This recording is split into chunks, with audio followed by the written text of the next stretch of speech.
Mechanism of action of homeostatic system. આ પૂછાય છે 10 માર્ક્સમાં કે હોમિયોસ્ટેટિક્સની મિકેનિઝમ લખો. તો homeostatic mechanism in the body is responsible for maintaining the normalcy of various body system. એ શાના માટે છે? તો કે આપણી બોડીમાં જેટલી બી સિસ્ટમ છે એને નોર્મલ રાખવા માટે. વેનએવર there is any changing in behavior pattern of any system, the effector bring back the normalcy either by inhibiting and reversing the change or by supporting and accelerating the change depending upon requirement of the situation. એટલે શું કહે છે? વેનએવર there is any change, એટલે કોઈ બી સિસ્ટમમાં change આવ્યો તો આ હોમિયોસ્ટેટિસ જે છે એ એને ઇન્હિબિટ, જે ઘટી ગયું હશે તો વધારશે અને વધી ગયું હશે તો રિવર્સ લાવશે, એમ કહીને એને નોર્મલ કરશે. તો આ માટેનું this is achieve by mean of feedback signal or control system. આ ફીડબેક અને કંટ્રોલ સિસ્ટમથી થશે. તો એમાં બે મિકેનિઝમ આપી છે, નેગેટિવ ફીડબેક અને પોઝિટિવ ફીડબેક. એમાં છે પહેલું negative feedback. Negative feedback is the one in which the homeostatic mechanism react in such a way as to arrest the change or reverse of direction of change. એટલે negative feedback એવું છે કે જો હોમિયોસ્ટેટિક મિકેનિઝમને એને maintain કરવાનું છે તો એને રિવર્સ ડાયરેક્શનમાં એક્ટિવિટી કરવી પડશે. અગર જો વધી ગયું હશે ને તો એને ઘટાડવું પડશે અને ઘટી ગયું હશે ને તો વધારવું પડશે. એ negative feedback. After receiving the message effectors and send negative feedback signal back to control center. જે લઈ લે છે ઇફેક્ટર એ કંટ્રોલ સેન્ટરને ત્યાં મેસેજ પહોંચાડી દેશે. Now the control center modifies the commands and attempt to maintain homeostasis. હવે એનો કમાન્ડ લઈ લીધો, હવે એ અટેમ્પ કરશે એ એક્ટિવિટીને અને એને સરખી કરવાની ટ્રાય કરશે.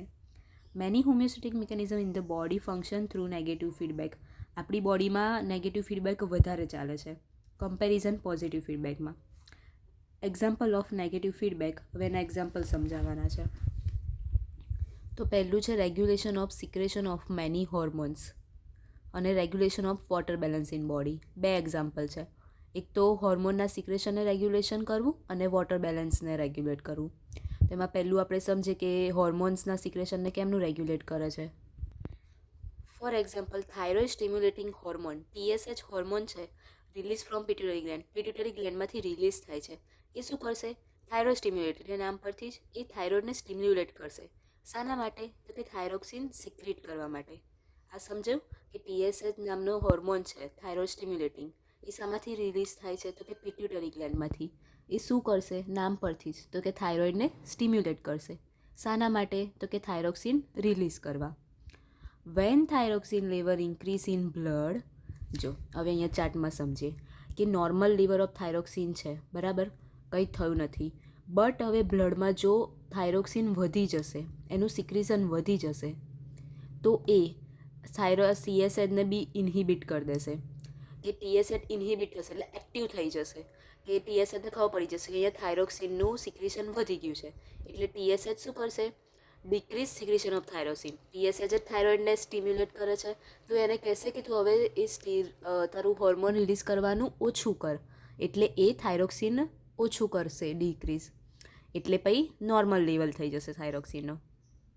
ખબર પડી? કેમ કે TSH જ થાઇરોઇડને સ્ટિમ્યુલેટ કરે છે. હવે જ્યાં સુધી TSH થાઇરોઇડને સ્ટિમ્યુલેટ નહીં કરે ત્યાં સુધી એ થાઇરોક્સિન રિલીઝ નહીં કરે, એટલે આ વધી જશે તો આને ખબર પડી જશે, એટલે આ થાઇરોઇડને એમ કહી દેશે કે ભાઈ બહુ વધી ગયું છે, ઓછું કરી દો એમ, એટલે એ ડિક્રીઝ કરી દેશે, તો પછી પાછું એનું નોર્મલ લેવલ આવી જશે. આ વધી ગયું તો એનું સમજાયું. હવે જો એ ઘટી જશે સિક્રેશન, તો ફરી આ એક્ટિવેટ કરી દેશે TSHને.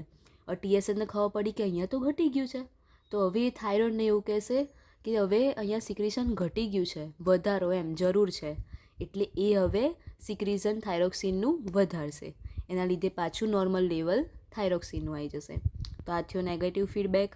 એમાં હોર્મોન બેલેન્સ કેમનું થાય છે એનું એક્ઝામ્પલ અહીંયા એ જ લખ્યું છે, કે ઇન્હિબિટ secretion of TSH from pituitary. મેં જે સમજાયું એ આ એનું થયું હોર્મોનનું. અને બીજું એક્ઝામ્પલ છે વોટર બેલેન્સનું, કે આપણી બોડીમાં વોટર બેલેન્સ બી આવી જ રીતે થાય છે.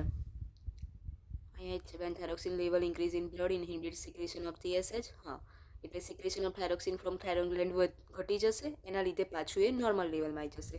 આ ચાર્ટ યાદ રાખવાનો છે ને એના પરથી સેન્ટેન્સ બનાવીને લખવાના છે. તો આ એક એક્ઝામ્પલ થયું એનું હોર્મોનનું, બીજું વોટર બેલેન્સનું. તો આ થઈ નેગેટિવ ફીડબેક.